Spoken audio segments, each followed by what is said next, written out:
Guys welcome in the के classes. दोस्तों हम लोगों ने पार्ट जो है पिछले वीडियो में आपने देखा कि 1 2 3 4 to 7 हम लोगों ने कुछ आर्टिकल्स के रूल और जो है रेगुलेशन पढ़ा। अब जो हमारा स्टार्ट होने वाला रूल वो 8 से शुरू होगा और 8 से जाके 11 तक चलेगा। मतलब 4 रूल इसमें है, 7 उसमें, 7 4 11 हो गया। ऐसे 5 6 और आपको मैं बता दूंगा। उसके बाद हम लोग इसे खत्म करके द का प्रयोग पढ़ेंगे। ठीक है दोस्तों, चलिए देखते हैं। दोस्तों सबसे पहले जो है एंड मैं पढ़कर समझा देता हूं। एंड से यदि दो सिंगुलर नाउन अलग अलग व्यक्तियों या वस्तुओं का बोध कराने के लिए, मतलब एक शब्द है एंड है और एंड कंजक्शन है। क्या है? कंजक्शन। कंजक्शन क्या होता है? दो वाक्यों, दो शब्दों या दो पैराग्राफों को आप कह सकते हैं कि जो जोड़ने का काम करता हो, आपस में मिलाने का काम करता हो, उसे कंजक्शन कहते हैं। ठीक है, तो जो एंड है ये कंजक्शन है। ये क्या है? कंजक्शन है।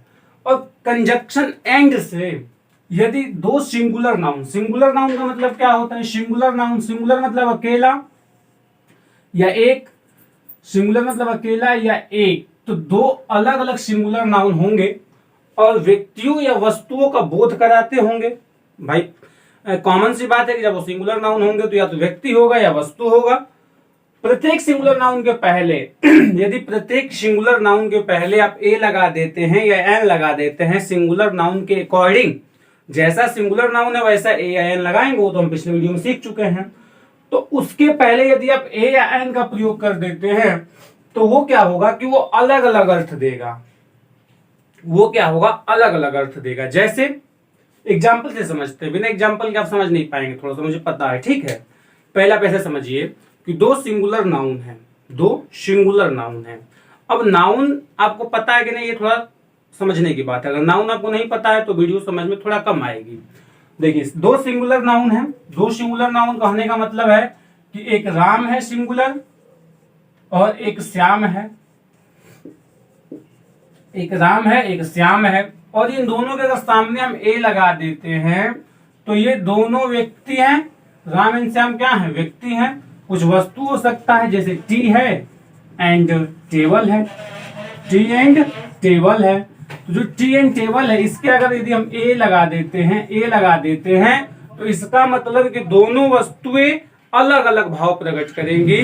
जैसे जैसे समझते हैं, an uncle and a guardian, मतलब an uncle and a guardian, इसका मतलब कि अंकल सिंगुलर नाउन है और गार्जियन भी सिंगुलर नाउन है, और इसके सामने ए एन लगा है, इसके सामने ए लगा है। इसका मतलब कि दो व्यक्ति हैं। जैसे आप कहीं शादी विवाह में, मेले में, या कहीं कोचिंग इंस्टीट्यूट, कहीं भी आप खड़े हैं या घर पे ही खड़े हैं, तो दो लोग बैठे हैं वहां पे। दो लोगों में से आपने बताया कि ये वाले जो हैं ये अंकल हैं और ये क्या हैं? ये हमारे गार्जियन हैं। तो दो व्यक्तियों का बोध करा रहा है ना। ये जो है दो अलग अलग व्यक्तियों, वस्तुओं का बोध होता है जब हम लोग ए या एन लगा देते हैं। अच्छा, आपको समझ में नहीं आ रहा होगा, जहां तक मुझे उम्मीद है कि आप समझ नहीं पा रहे इस बात को। इस बात को समझने के लिए आपको रूल नंबर 9 देखना पड़ेगा। 8 को समझने के लिए आपको 9 देखना पड़ेगा। ठीक है, 8 को समझने के लिए क्या देखना पड़ेगा? 9 देखना पड़ेगा। चलिए 9 में क्या है दोस्तों? एंड से यदि जुड़े दो सिंगुलर नाउन, ये जुड़े दो सिंगुलर नाउन हो तो एंड से जुड़े दो सिंगुलर नाउन एक ही व्यक्ति या एक ही वस्तु का बोध कराना हो यदि हमें, जैसे एक आदमी है जो हमारे अंकल भी हैं और गार्जियन भी हैं, एक ही आदमी हमारे गार्जियन भी हैं और हमारे अंकल भी हैं, तो हम ऐसे कहेंगे इस नियम के अनुसार कि एंड सबसे जुड़ा रहेगा। हम कहेंगे he is my uncle and guardian. तो अंकल एंड गार्जियन मतलब हमारे अंकल भी हैं और ये हमारे गार्जियन भी हैं। एक ही व्यक्ति दो रोल निभा रहा है। जैसे मैं कहूं कि टीचर एंड फादर, इसका मतलब कि एक व्यक्ति है जो मेरे पिताजी भी हैं और वो अध्यापक भी हैं। तो एंड जुड़ा teacher and father, father and teacher. तो जो एंड बीच में आ रहा है, जो जैसे इसमें देखिए आप 8वां, इसको देखिए 8वां को समझने के लिए ना वो आपको देखना पड़ेगा कि एंड से यदि जुड़े दो सिंगुलर नाउन हो, एक ही व्यक्ति का या एक ही वस्तु का बोध कराना हो, तो फर्स्ट सिंगुलर नाउन के साथ हमें ए या एन का प्रयोग करना होगा। जैसे टीचर है एंड फादर है। देखिए एक टीचर है और फादर है, तो टीचर ही मेरे फादर है और मेरे फादर ही टीचर हैं। तो इन दोनों के अगर पहले मैं ए लगा देता हूं, किसी के पहले, इसके पहले लगा दूं या इसके पहले लगा दूं, किसी एक के पहले लगाना होगा और हटाना होगा। तो मैं ये बताना चाह रहा हूं कि अध्यापक जो है वो मेरे पिताजी हैं या मेरे पिताजी ही अध्यापक हैं। वही इस रूल में समझाया जा रहा है कि यदि आप जो है किसी एक के सामने, जैसे अंकल एंड गार्जियन है, तो एन अंकल एंड गार्जियन, इसका मतलब कि जो अंकल है वो मेरे गार्जियन है और जो मेरे गार्जियन है वही क्या है, अंकल हैं। तो ये एक व्यक्ति जो है, ये आदमी एक ही है, कैरेक्टर 2 प्ले कर रहे हैं। कैरेक्टर कितने प्ले कर रहे हैं, 2। इसका मतलब कि इसके आगे हम एन लगा देते हैं या ए लगा देते हैं, तो एक व्यक्ति 2 कैरेक्टर प्ले करता है। और दोनों के, अगर 8वां में समझिए कि अगर दोनों के आगे ए या एन का हम प्रयोग करते हैं, इसका मतलब कि 2 अलग अलग व्यक्ति हैं। जैसे एक क्लर्क एंड कैशियर, मतलब जो क्लर्क है वही कैशियर है, और ये मुझे कहना होगा कि कार्तिकेय कैशियर है और जो दूसरा व्यक्ति है वो क्लर्क है। तो मैं कैसे कहता कि ए क्लर्क एंड बी कैशियर, मतलब यहां भी हमें ए लगाना पड़ता। तो इसका मतलब कि ए क्लर्क एंड कैशियर, जो कैशियर है वो अलग है और जो क्लर्क है वो अलग है। लेकिन अगर इन दोनों के सामने केवल ए लगा है, इसका मतलब कि क्लर्क ही कैशियर है और कैशियर ही क्लर्क है। तो 8वें में क्या समझाया गया है कि अगर दोनों के सामने जैसे 2 पद जुड़े हुए हैं, पहला पद ये है या दूसरा ये है या पहला ये दूसरा ये है, और इनके दोनों के आगे ए और एन का प्रयोग किया जाएगा, तो ये दोनों अलग अलग हो जाएंगे। लेकिन वही दोनों में से केवल एक के सामने प्रयोग हुआ है, दैट मीन्स कि दोनों एक ही व्यक्ति हैं, 2 कैरेक्टर प्ले कर रहे हैं। आई होप आपको समझ में आया होगा। नहीं आया तो कमेंट करके बताइएगा, मैं फिर से समझाने की कोशिश करूंगा। समझना ऐसे है कि जैसे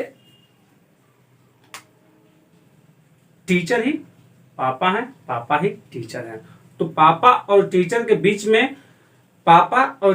बीच में और कंजक्शन लगा के जोड़ देंगे। पापा के आगे ए लगा लेंगे, टीचर के आगे ए लगा लेंगे। बाकी यदि मुझे कहना है कि ये मेरे पापा हैं और ये टीचर हैं, तो टीचर के आगे भी ए लगाना पड़ेगा और पापा के आगे भी ए लगाना पड़ेगा। आई होप आप समझ गए होंगे। देखिए ए का प्रयोग 10वां समझते हैं रूल नंबर। ए का प्रयोग कोई अनजान, अज्ञात और अननोन पर्सन के लिए प्रयोग किया जाता है जिसे हम जानते नहीं है। जिसे जानते नहीं है, लेकिन वो प्रॉपर नाउन के आगे भी ए का प्रयोग हो सकता है। कैसे समझते हैं, देखिए ए का प्रयोग कोई अज्ञात, अनजान और के अर्थ में प्रॉपर नाउन के पहले भी जो है ए एन का प्रयोग किया जाता है। ठीक है, ए का प्रयोग जो है वो प्रॉपर नाउन के पहले किया जाता है। कब? जब प्रॉपर नाउन अज्ञात हो। अज्ञात मतलब अनजान हो। तो आप पूछेंगे सर जब प्रॉपर नाउन होता है, प्रॉपर नाउन तो उसे ही कहते हैं जिसका कोई नाम हो, जिसे हम जानते हो। हाँ बाबू, जैसे मान लीजिए कि आप मुझे फोन लगाए, आप मेरे नंबर पे फोन किए और आपने बताया कि जो मेरा फोन उठाने वाला है उसको आपने बताया कि सर मैं XYZ बोल रहा हूँ। क्या बोल रहा हूँ? XYZ। तो जो XYZ है बाबू, XYZ जो है वो तो प्रॉपर नाउन है, वो प्रॉपर नाउन तो है क्योंकि उसने अपना नाम बताया। लेकिन जो मेरा फोन रिसीव करने वाला उसे नहीं पता है आपके बारे में, केवल आपका नाम जानता है, इसलिए वो कहेगा a mister Kartikeya wants to talk you. That means कि मैंने किसी को फोन किया और मैंने बताया कि मैं कार्तिकेय पांडे बोल रहा हूं। वहां पे एक लड़की फोन उठाती है, मेरा फोन एक लड़की उठाती है और बताती है अपने बॉस से बताती है कि boss a mister Kartikeya Pandey wants to talk you, मतलब कि एक कोई कार्तिकेय पांडे हैं, कोई है, मतलब मैं उन्हें जानती तो नहीं हूं, लेकिन वो अपना नाम ये बता रहे हैं, मतलब मैं प्रॉपर नाउन हूं, कहने का सेंस है मैं प्रॉपर नाउन हूं, लेकिन वो मुझे जानती नहीं है। दैट मीन कि प्रॉपर नाउन होगा और अज्ञात होगा तो उसके पहले ए लगेगा। A mister Kartikeya wants to talk you, मतलब कि कोई कार्तिकेय पांडे, कोई यहाँ पे आएगा, कोई कार्तिकेय पांडे है, मिस्टर कार्तिकेय पांडे, और वो आपसे बात करना चाहते हैं। तो कार्तिकेय प्रॉपर नाउन होने के बावजूद भी अपने साथ जो है आर्टिकल्स ए लेके घूमेंगे, क्योंकि ये अज्ञात है, इन्हें जानता कोई नहीं, और वही जानती तो बस मिस्टर कार्तिकेय कह देती, ए लगाने की आवश्यकता नहीं होती। तो जिसे हम नहीं जानते हैं, मैंने आपको पहले वीडियो में ही बताया था कि नाउन जो नाउन होता है उसे हम इंडिफिनिट बनाने के लिए ए का प्रयोग करते हैं। इंडिफिनिट मतलब अनिश्चित, जिसे हम जानते नहीं हैं, तो जिसको नहीं जानते हैं उसके नाम के पहले हम ए लगा लेंगे। ठीक है, रूल नंबर 11 देखते हैं।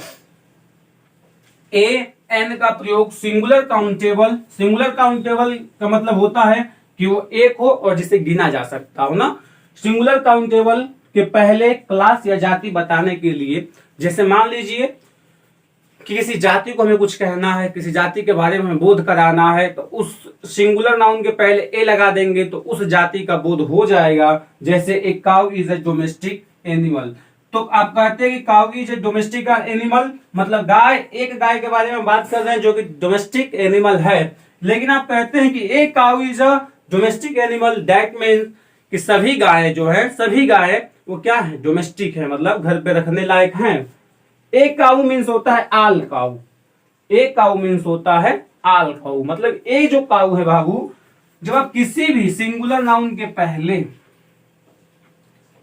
अब मान लीजिए आप किसी भी सिंगुलर नाउन के पहले ए लगा देते हैं तो वह पूरे अपने जाति का बोध करा देता है। बहुत बड़ी चीज है बाबू कि जो ए अगर आप लगा देते हैं या एन लगा देते हैं तो ये पूरे अपने जाति का बोध कराता है। ठीक है, और काउज आर डोमेस्टिक एनिमल, इसका भी मतलब वही है कि सभी गाय जो है डोमेस्टिक एनिमल है। द काउ का मतलब भी वही है क्योंकि ये भी अपने जाति का बोध करा रही है। I hope you understand my video, आपको वीडियो समझ में आया होगा, और बाकी जो नहीं समझ में आया कमेंट करके बताइएगा। इसमें मुख्य रूप से ये इंपॉर्टेंट था कि एक बार मैं फिर से रिवाइज कर देता हूं सब कुछ, कि आप एक ही व्यक्ति को जब दो रोल प्ले करना होगा तो उसको जो है कंजक्शन एंड से जोड़ेंगे और उसके एक जगह नाम से पहले ए लगा देंगे। जैसे यहाँ पे था एन अंकल एंड गार्जियन, मतलब एक अंकल ही है जो कि गार्जियन भी है और अंकल भी है, तो एन लगा, एक एन से काम चल गया हमारा। और बाकी जैसे एक क्लर्क एंड कैशियर, मतलब एक ही आदमी क्लर्क भी है और कैशियर भी है, तो ये से काम चल गया। यहाँ पे क्या हुआ कि ए राम एंड श्याम, मतलब राम अलग है श्याम अलग है, तो यहाँ पे तो क्या है कि दोनों नाम है, थोड़ा समझ में आपको नहीं आया होगा। ए टी एंड टेबल, ये भी अलग चीज है। अब यहाँ पे है कि N uncle and a guardian, मतलब अंकल अलग है गार्जियन अलग है। ठीक है, तो आई होप आपको वीडियो समझ में आया होगा। थैंक्स फॉर वॉचिंग द के क्लासेज।